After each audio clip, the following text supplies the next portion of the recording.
சுட சுட சூப்பரா ஒரு மட்டன் புலாவ் எப்படி பண்ணுறதுன்னு பார்க்கலாமா? இதுக்கு 1/2 கேஜி மட்டன் கழுவி க்ளீன் பண்ணி எடுத்துக்கோங்க ஒரு ப்ரெஷர் குக்கர்ல. கூடவே mutton masala and coriander powder சேர்த்து, ட்ரை ஸ்பைசஸ் அண்ட் இஞ்சி பூண்டு பேஸ்ட், உப்பு சேர்த்து, கூடவே கரம் மசாலாவும் சேர்த்து நல்லா பெசஞ்சு விட்டுக்கோங்க.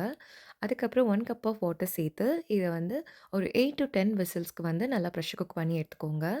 ஒரு பேன்ல எண்ணெய், நெய் சேர்த்து ட்ரை ஸ்பைசஸ் நல்லா வதக்கிட்டு, அது கூடவே புதினா, கொத்தமல்லி, பச்சை மிளகாய், வெங்காயம், உப்பு சேர்த்து நல்லா வதக்கி விட்டுக்கோங்க. அது நல்லா வதங்கின பிறகு, இஞ்சி பூண்டு பேஸ்ட்ட ஆட் பண்ணி அதையுமே நல்லா வதக்கி விட்டுக்கோங்க. அதுக்கப்புறம் mutton masala and coriander powder சேர்த்து, அது கூடவே தயிர் சேர்த்து நல்லாவே மிக்ஸ் பண்ணி விட்டுக்கோங்க. அதுக்கப்புறம் வெந்து வந்திருக்க அந்த மட்டன் ஆட் பண்ணி, நல்ல ஒரு மிக்ஸ் குடுத்துட்டு, அது கூடவே வந்து அந்த மட்டன் ஸ்டாக் இருக்கும் இல்லையா? அந்த ஸ்டாக்க சேர்த்துக்கோங்க.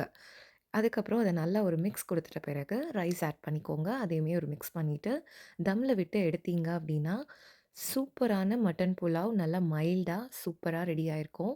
இது கூட நீங்க பாயில்ட் எக் அண்ட் ரைத்தா பேர் பண்ணீங்கன்னா, செம்ம அல்டிமேட்டா இருக்கும். டெஃபினட்டா ட்ரை பண்ணி பாருங்க. வீடியோ புடிச்சிருந்தா லைக் பண்ணுங்க. மறக்காம என்னோட பேஜ ஃபாலோ பண்ணிக்கோங்க. தேங்க்ஸ் ஃபார் வாட்சிங்.